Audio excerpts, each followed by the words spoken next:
ನಮಸ್ಕಾರ. GTV news ಕನ್ನಡಕ್ಕೆ ಸ್ವಾಗತ. ನಾನು ನಿಮ್ಮ ವೆಂಕಟೇಶ್. ಮಾಗಡಿ ಪಟ್ಟಣದ ಡೂಮ್ಲೈಟ್ ವೃತ್ತದಲ್ಲಿನ ಡಾಕ್ಟರ್ ಶ್ರೀ ಶ್ರೀ ಶ್ರೀ ಶಿವಕುಮಾರ ಸ್ವಾಮೀಜಿಗಳ ಸಭಾಭವನದಲ್ಲಿ ಸಂವಿಧಾನ ದಿನ ಆಚರಣೆ ಕಾರ್ಯಕ್ರಮವನ್ನು ತಾಲೂಕು ಆಡಳಿತದ ವತಿಯಿಂದ ಆಯೋಜಿಸಲಾಗಿತ್ತು.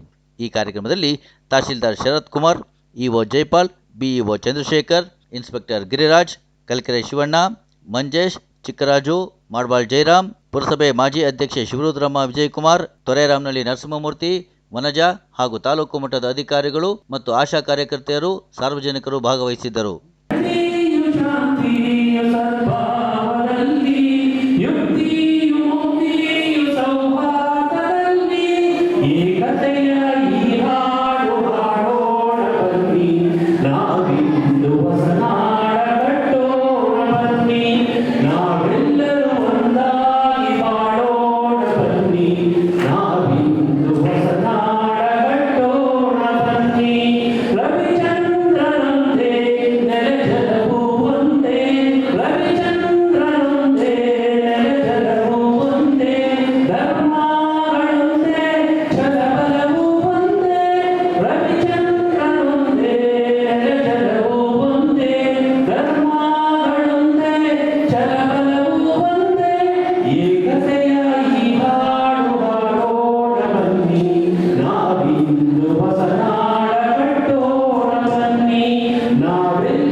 ಕರುನಾಡ ದೀಪ, ಸಿರಿನುಡಿಯ ದೀಪ, ಒಲವೆತ್ತಿ ತೋರುವ ದೀಪ, ಹಚ್ಚೇವು ಕನ್ನಡದ ದೀಪ, ಹಚ್ಚೇವು ಕನ್ನಡದ ದೀಪ.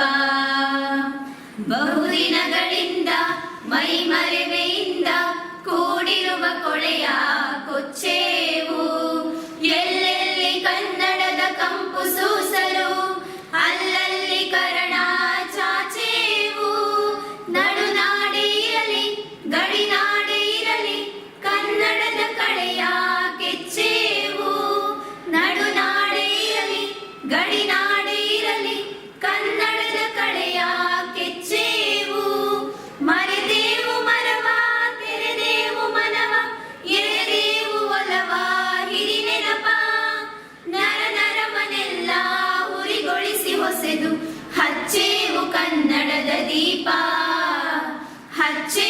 ಕನ್ನಡದ ದೀಪ, ಹಚ್ಚೇವು ಕನ್ನಡದ ದೀಪ. ಕಲ್ಪನೆಯ ಕಣ್ಣು ಹರಿವನಕ ಸಾಲು, ದೀಪಗಳ ಬೆಳಕ ಬೀರೇವು. ಹಚ್ಚಿರುವ ದೀಪದಲ್ಲಿ ತಾಯ ರೂಪ, ಅಚ್ಚಳಿಯದಂತೆ ತೋರೇವು. ಒಡಲೊಡಲ ಕಿಚ್ಚಿನ ಕಿಡಿಗಳನ್ನು ಗಡಿನಾಡಿನಾಚೆ ತೂರೇವು.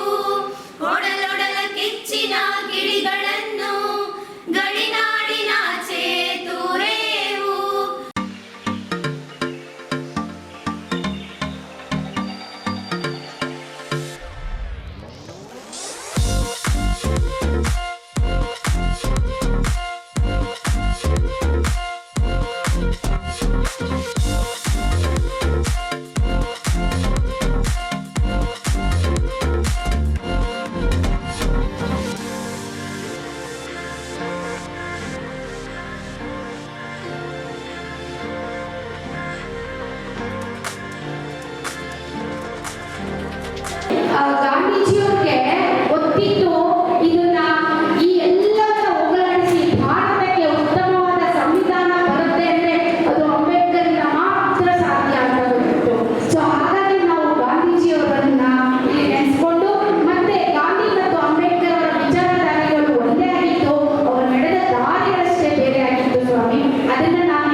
ಮುಂದುವರಿಸ್ಕೊಂಡು ಹೋಗೋಣ ಅಂತ ಹೇಳ್ತಾ ಅವಕಾಶಕ್ಕಾಗಿ ಧನ್ಯವಾದಗಳನ್ನು ಕೇಳಿದ ಎಲ್ಲರಿಗೂ ಧನ್ಯವಾದಗಳು.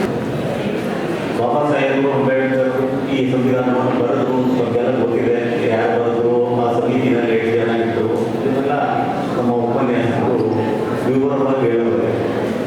ಸಂವಿಧಾನ ಇದೆ ಅಂತ ನಾವು ಭಾಳ ಸಂತೋಷ ಪಡ್ತಾ ಇದ್ದೀವಿ. ಆದರೂ ಕೂಡ ಪರಿಪೂರ್ಣವಾದ ಸಂವಿಧಾನ ನಮಗೆ ಸಿಕ್ಕಿಲ್ಲ. ಆ ಸಂವಿಧಾನ ಕೂಡ ಇವತ್ತು ನಮಗೆ ಈ ಬಹುತೇಕ ಬಡವರು, ಹಿಂದುಳಿದವರು, ಅಲ್ಪಸಂಖ್ಯಾತರು ಮತ್ತು ಹರಿಜನರಿಗೆ ಈ ಸಂವಿಧಾನ ರಕ್ಷಣೆ ಕೊಡಲಿಲ್ಲ ಅಂತ ಅತ್ಯಂತ ವಿಷಾದದ ಭಾವನೆಯಿಂದ ನಾನು ಇವತ್ತು 76ನೇ ವರ್ಷದಲ್ಲೂ ಕೂಡ ಮಾತಾಡ್ತಾ ಇದ್ದೀನಿ. ಬಾಬಾ ಸಾಹೇಬ್ ಅಂಬೇಡ್ಕರ್ ಅವರು ಅವರ ಕಲ್ಪನೆ, ಅವರ ಭಾವನೆ ಭಾಳಷ್ಟಿತ್ತು. ಆದರೂ ಅವರಿಗೆ ಯಾರೋ ಹಿಂದಿದ್ದ ರಿಮೋಟ್ ಕಂಟ್ರೋಲರ್ ಇದ್ರು, ನೀವು ಹಿಂಗೆ ಬರೀಬೇಕು, ಹಿಂಗೆ ಮಾಡಬೇಕು, ಇದನ್ನು ಕಥೆ ಹಾಕಬೇಕು, ಸಾಕಷ್ಟು ಅವ್ರ ಮೇಲೆ ಒತ್ತಡ ತಂದರು. ಅವರು ಅವತ್ತು ಯೋಚನೆ ಮಾಡಿದರು, ಈ ದೇಶದಲ್ಲಿ ಇರ್ತಕ್ಕಂಥ ಅಸ್ಪೃಶ್ಯತೆ ನಿವಾರಣೆ ಆಗಬೇಕಾದ್ರೆ ಈ ಅಸ್ಪೃಶ್ಯತೆಗೆ ಒಂದು ಪ್ರತ್ಯೇಕವಾದ ಸಪ್ರೇಟ್ ಎಲೆಕ್ಟ್ರೇಟ್ ಸ್ಟೇಟ್ನ ಮಾಡಬೇಕು. ಅದನ್ನು ನಾನು ಮಾಡ್ತಿದ್ದಾಗ ಮಹಾತ್ಮ ಗಾಂಧೀಜಿಯವರು ಉಪವಾಸ ಕೂತ್ಕೊಳ್ತಾರೆ. ಸರ್ದಾರ್ ವಲ್ಲಭಾಯಿ ಪಟೇಲ್ ಅವರು ನೋಡಿ, ಗಾಂಧೀಜಿಯ ಉಪವಾಸದಿಂದ ಸತ್ತರೆ ಇಡೀ ದೇಶದಲ್ಲಿ ಹರಿಜನಕ್ಕೆ ಬೆಂಕಿ ಇಡ್ತಾರೆ, ನೀವು ಆ ಕೊಲೆಗೆ ನೀವು ಕಾರಣ ಇದ್ದೀರಾ, ದಯವಿಟ್ಟು ಈ ವಾದವನ್ನು ಬಿಡಿ. ಅಂಬೇಡ್ಕರ್ ವಿಧಿ ಇಲ್ಲದೆ ಇವತ್ತು ನಮಗೆ ಒಂದು ಅಸ್ಪೃಶ್ಯತೆ ಇದೆ. ನಾವೆಲ್ಲ ಮಾತಾಡಾದ್ಮೇಲೆ ಇವ್ರು ಯಾರು ಮಾತಾಡೋದು ಅಂತ ನೀವೇ ಪ್ರಶ್ನೆ ಮಾಡಿದ್ರೆ ಅವರು ಶೆಡ್ಯೂಲ್ ಕ್ಯಾಸ್ಟ್ನವ್ರದ್ದು ಏನೋ ಅಂತ ಹೇಳ್ತೀರಾ. ಈ ಒಂದು ತಾರತಮ್ಯ ಅಸ್ಪೃಶ್ಯತೆ 76 ವರ್ಷ ಸಂವಿಧಾನ ಅಂಗೀಕಾರ ಆಗಿ 78 ವರ್ಷ ಸ್ವಾತಂತ್ರ್ಯ ಬಂದು, ಆದರೂ ಅಸಮಾನತೆ ಮತ್ತು ಅಸ್ಪೃಶ್ಯತೆ ಇನ್ನೂ ತಾಂಡವಾಡ್ತಾ ಇದೆ. ಎಲ್ಲೆಲ್ಲಿ ತಾಂಡವಾಡ್ತಾ ಇದೆ? ನಾವು ಯಾರು ವಿದ್ಯಾವಂತರಾಗಿದ್ದೀವಿ, ನಾವು ಯಾರು ಶಿಕ್ಷಣವನ್ನು ಕಲಿತಿದ್ದೀವಿ, ನಮ್ಮಲ್ಲೇ ಸಾಕಷ್ಟಿದೆ, ನಮ್ಮಲ್ಲೇ ಸಾಕಷ್ಟು ಅಸ್ಪೃಶ್ಯತೆ ಇದೆ, ಮಹಿಳೆಯರ ಶೋಷಣೆ ಇದೆ. ಈ ಸಂವಿಧಾನ ಅದಕ್ಕೆ ಅವಕಾಶ ಕೊಡಬಾರ್ದು ಅನ್ನೋ ಉದ್ದೇಶದಿಂದ ಸಂವಿಧಾನ ರಚನೆ ಮಾಡಿದ್ರು. ಅದು ಪರಿಪೂರ್ಣವಾಗಿ ಸಂವಿಧಾನ ನಮಗೆ ಬೇಕಿಲ್ಲ. ಇವತ್ತು ಇಡೀ ವಿಶ್ವವೇ ಭಾರತ ಕಡೆ ನೋಡ್ತಿರ್ತಂದ್ರೆ ಅದು ನಮ್ಮ ಅಂಬೇಡ್ಕರ್ ಸಂವಿಧಾನ. ಅವರು ಸುಮ್ಮನೆ ಅಂಬೇಡ್ಕರ್ ಆಗಿಲ್ಲ, ಅವರ ಹೆಸರು ಮೂಲ ಹೆಸರು ಭೀಮರಾವ್. ಪೂಜ್ಯ ಗುರುಗಳು ಅಂಬೇಡ್ಕರ್ ಅನ್ನೋ ಒಂದು ಹೆಸರು ಇಡೀ ವಿಶ್ವಕ್ಕೆ ಓಡಾಡಿದೆ ಅಂತಂದ್ರೆ ಅವರ ಪುಣ್ಯ ಗುರುಗಳು. ಅವರು ನಮ್ಮ ಹೆಸರಿನಲ್ಲಿ ಇರ್ತಿ ಹೋಗುವಾಗ ಆ ಗುರುಗಳು ಬ್ರಾಹ್ಮಣರಾಗಿದ್ದರು.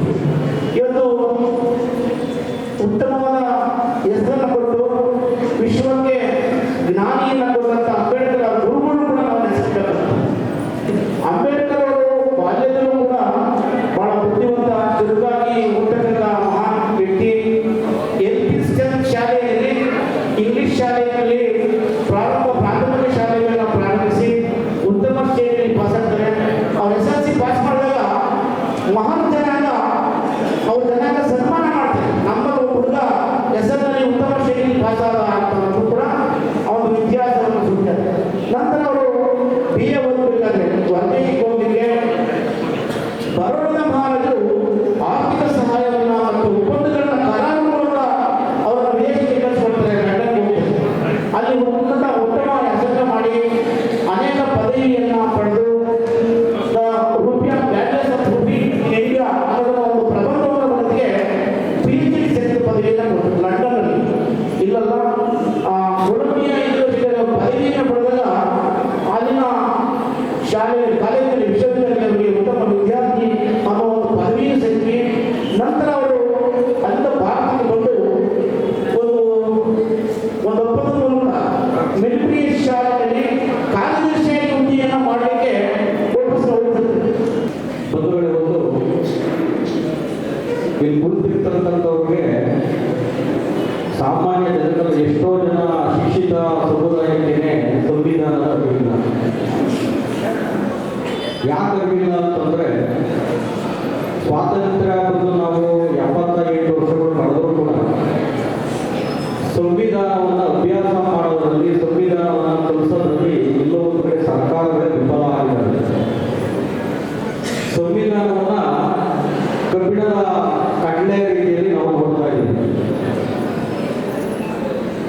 ಸುಮಾರು ಅಭಿವೃದ್ಧಿ ಹೊಂದಿರತಕ್ಕಂತಹ ರಾಷ್ಟ್ರಗಳು ಆಯಾ ದೇಶದಲ್ಲಿ ವೈದ್ಯಕೀಯ ವಿದ್ಯಾಭ್ಯಾಸವನ್ನು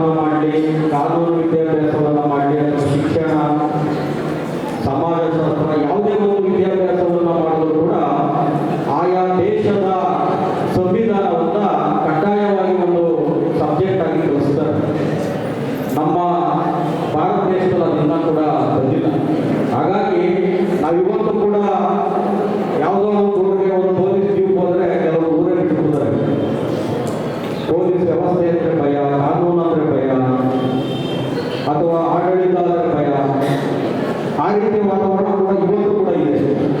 ಅದರ ಮುಖ್ಯ ಕಾರಣ ಅಂತಂದರೆ ನಾವು ಸಂವಿಧಾನವನ್ನು ಸರಿಯಾಗಿ ಅರ್ಥಬೇಕು, ಅದನ್ನು ಸರಿಯಾಗಿ ಅಭ್ಯಾಸ ಮಾಡಬೇಕು ಅಂತಕ್ಕಂಥದ್ದು. ಇವತ್ತು ಎಷ್ಟು ಫ್ರೀಯಾಗಿ ಕುತ್ಕೊಂಡು ಮಾತಾಡ್ತಿದ್ರೆ ಶಿವಣ್ಣ ಭಾಷಣ ಮಾಡ್ತಿದ್ರು, ನಮ್ಮ ರಾಜಣ್ಣ ಭಾಷಣ ಮಾಡ್ತಿದ್ರು, ನಮ್ಮ ಜಯರಾಮಣ್ಣ ಭಾಷಣ ಮಾಡಿದ್ರು. ಭಾಷಣ ಅವ್ರು ಮಾಡಿದವ್ರೆ, ನಮ್ಮನ್ನು ನಾವು ಚರ್ಚೆ ಮಾಡೋಣ ಅಂತ ವಿದ್ಯಾರ್ಥಿಗಳು ಮತ್ತೆ ನಮ್ಮ ಆಶಾ ಕಾರ್ಯಕರ್ತರು ಮಾತಾಡ್ತಾ ಇದ್ರು. ನಾವೆಲ್ಲ ನೋಡ್ತಾ ಇದ್ದ ತಹಶೀಲ್ದಾರರು, ನಾವು ಇವು ಎಲ್ಲರೂ ನೋಡ್ತಾ ಇರ್ಬೇಕಾದ್ರೆ ಇವತ್ತು ಒಂದು ವಿಚಾರ ಹೇಳ್ತಾರೆ. ಅಂಬೇಡ್ಕರ್ ಅಂತ ಜಯರಾಮಣ್ಣ ಸಂಸತ್ತಿಂದ ಈಚೆಗೆ ಬಂದರು. ಅಂಬೇಡ್ಕರ್ ಸಂವಿಧಾನ ಸಮರ್ಪಣೆ ಮಾಡಿ ರಾಜೇಂದ್ರ ಪ್ರಸಾದ್ ಅವ್ರು ಕೈ ಕೊಟ್ಟು ಬಂದು ಈಚೆಗೆ ನಿಂತಿದ್ರು ಅಂತ ಹೇಳ್ತಾರೆ. ಟಿ.ಟಿ. ಕೃಷ್ಣಮಾಚಾರ್ಯ ಅವರು ಅವ್ರನ್ನ ಕ್ವಶನ್ ಮಾಡಿದ್ದು ಸತ್ಯ. ನೀವು ಪರಿಶಿಷ್ಟ ಜಾತಿಯವರಿಗೆ ಮತದಾನದ ಹಕ್ಕನ್ನ ಕೊಟ್ಟು ತಪ್ಪು ಮಾಡಿದ್ರಿ, ಇವತ್ತು ಬಡವರು ಮತವನ್ನ ಮಾರ್ಕೊತಾರೆ ಅಂತ ಹೇಳಿದ್ರು. ಅವಾಗ ಒಂದು ಮಾತು ಹೇಳ್ತಾರೆ ಅಂಬೇಡ್ಕರ್ ಅವರು, ಇಡೀ ದೇಶವನ್ನು ಆಳ್ವಿಕೆ ಮಾಡ್ತಿದ್ದಂತ ರಾಜಮನೆತನಗಳು ಎಲ್ಲಿ ಬರ್ತಾ ಇದ್ರು ಅಂದ್ರೆ ರಾಜ ರಾಣಿಯರ ಮಗನಾಗಿ ರಾಜಮನೆತನಗಳು ರಾಜ್ಯವನ್ನ ಆಳ್ವಿಕೆ ಮಾಡ್ತಾ ಇದ್ವು. ಇನ್ನು ಮುಂದೆ ನಾನು ಕೊಟ್ಟಿರ್ತಕ್ಕಂಥ ಹಕ್ಕುಗಳಿಗೆ, ಕೊಟ್ಟಿರ್ತಕ್ಕಂಥ ಮತದಾನದ ಹಕ್ಕಲ್ಲಿ ರಾಜ್ಯವನ್ನು ಆಳ್ವಿಕೆ ಮಾಡ್ತಕ್ಕಂಥ, ಸಮಾಜವನ್ನು ಆಳ್ವಿಕೆ ಮಾಡ್ತಕ್ಕಂಥ ಪ್ರಭು ಪ್ರಜೆಗಳಿಂದಲೇ ಬರ್ತದೆ, ರಾಜಮನೆತನದಿಂದ ಬರಲ್ಲ. ಇವತ್ತು ನಮ್ಮನ್ನು ಆಳ್ವಿಕೆ ಮಾಡ್ತಕ್ಕಂಥ ಒಬ್ಬ ವ್ಯಕ್ತಿಯನ್ನು ಆಯ್ಕೆ ಮಾಡ್ತಕ್ಕಂಥದ್ದು ಈ ನಮ್ಮ ಬೆರಳಿನ ತುದಿ. ಯಾವುದೇ ವ್ಯಕ್ತಿ ಇರಲಿ, ಯಾರೇ ಇರಲಿ, ಯಾರೇ ಆಗಿರಲಿ, ನಮ್ಮನ್ನು ಆಳ್ವಿಕೆ ಮಾಡಬೇಕು ಅಂದ್ರೆ ನಮ್ಮ ಹಕ್ಕನ್ನ ನಾವು ಅವ್ರಿಗೆ ಕೊಡ್ತೀವಿ, ಮತದಾನದ ಹಕ್ಕನ್ನ. ಈ ಮತದಾನದ ಹಕ್ಕನ್ನ ಕೊಟ್ಟಂಥದ್ದು ಭಾರತ ದೇಶದ ಸಂವಿಧಾನವನ್ನ ಬರೆದಂತಹ ನಮ್ಮ ಪಿತಾಮಹ ಅಂಬೇಡ್ಕರ್ ಅವರು.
ಇದು ಇವತ್ತಿನ ಮಾಗಡಿಯ ಸುದ್ದಿ ಸಮಾಚಾರ. ನಿರಂತರ ಸುದ್ದಿ ಸಮಾಚಾರಕ್ಕೆ ವೀಕ್ಷಿಸಿ ನಿಮ್ಮ GTV ನ್ಯೂಸ್ ಕನ್ನಡವನ್ನು. ವಂದನೆಗಳು.